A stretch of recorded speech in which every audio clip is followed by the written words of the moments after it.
Hello students, in a bid to familiarize you with the story of the famous novel The Guide by the famous novelist R.K. Narayan, I am trying to narrate this story in brief to you. And so far I have told you that Raju is released from a prison, goes to a temple situated at the bank of a river, and it tries to take rest there. Suddenly a person, a gullible villager comes to that place, and he takes him as a holy person, as a monk, as a sadhu, and asks certain personal questions. He says that his half-sister is not giving her consent to marry to a person whom he has, he wishes her to marry. Raju calls his sister and tries to persuade her, and she says, okay, I am ready to marry that person. Now Velan is surprised to see this.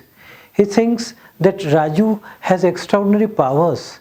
So the whole villagers start believing him to be a holy person, and they do whatever Raju asks them to do.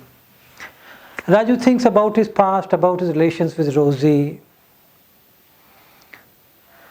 Raju becomes friend with Rosie, and he starts sharing his personal feelings with Rosie. And Rosie also reveals that she feels, passionate desire for Raju.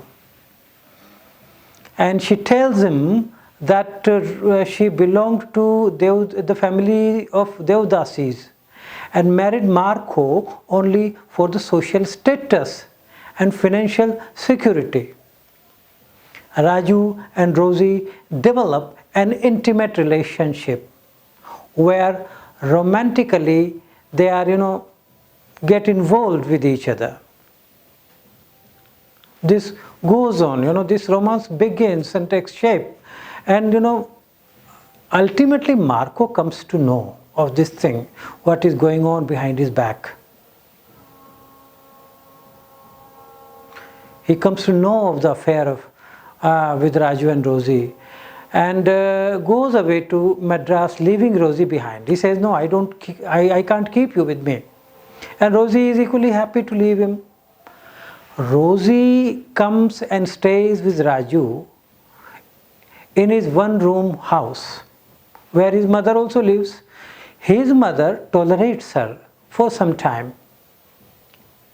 But when things become unbearable, she calls her brother and goes away with him, leaving Raju to look after Rosie. She is not interested in Rosie. She says that she belongs to some cheap family, from low family. So she leaves the house, and Rosie and Raju, all these three things and persons. The narrative again moves to the present, where Raju is sitting and villagers come for his advice, seeking advice. This goes on. The villager, what is the name of the village? Mangal village, where Raju is sitting right now, where Raju is considered a real Swami. However, he cannot enjoy the prerogatives of a Swami for a very long time. Why? Because there is some problem now.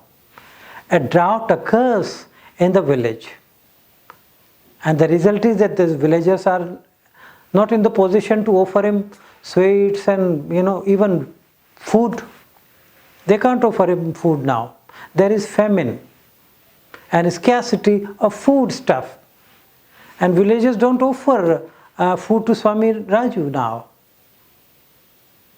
Mangal villagers soon ask Raju to perform a fast to end the famine that has been severely affecting their lives. And Raju thinks, this is nonsense. He doesn't want to fast for the sake of the villagers, and he knows that nothing is going to happen by his fasting. But since they believe he is a guru, since they believe that he is a sent, the villagers think that Raju fasts as a ritual to appease the rain god. They force him to fast. And looking at their expectations, Raju actually starts, the ritual. And the villagers think that it will surely result in rain. Hence, the famine will be over. Raju is determined to confess to Velan. After a few days, Raju feels hungry and he wants to confess to Velan that he is not a real saint, but an ordinary human being. He is an ordinary human being like everyone else, and asks him to listen to his story of his past life, where he, spent his earlier days, and then he went to the jail and he was imprisoned. Velan does not react to the story. He listens to the story, okay, but he is such a gullible person that he doesn't react to the story. The narrative again shifts to when Raju narrates the story, the narrative shifts to the past. Raju recalls the time when he was too much obsessed with the thoughts of Roji.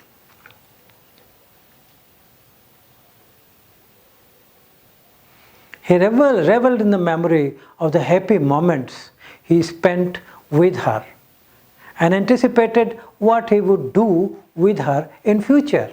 He was very optimistic when he was in relationship with Rosie. He thought that Rosie is a good dancer and one day he will earn money through her. He becomes over-conscious of his dress and his appearance, and tries every strategy to impress her. He, earlier when he was young, when he was with Rosie, he made Rosie believe that, in sharp contrast to Marco, he was very passionate about her innate talent.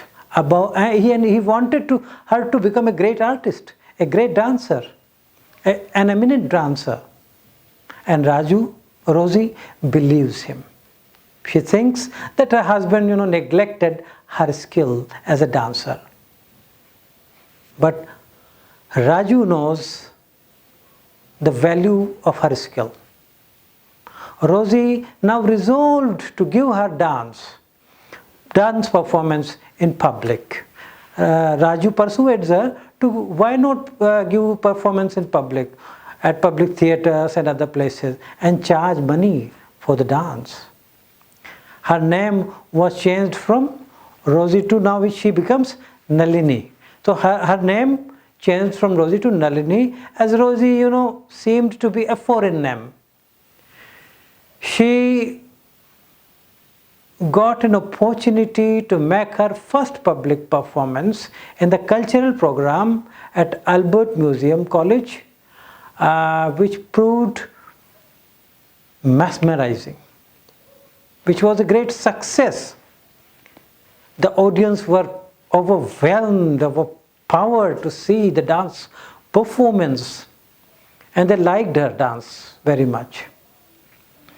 And thus her career began as a dancer, and Raju became a manager of that dancer, and they performed concerts.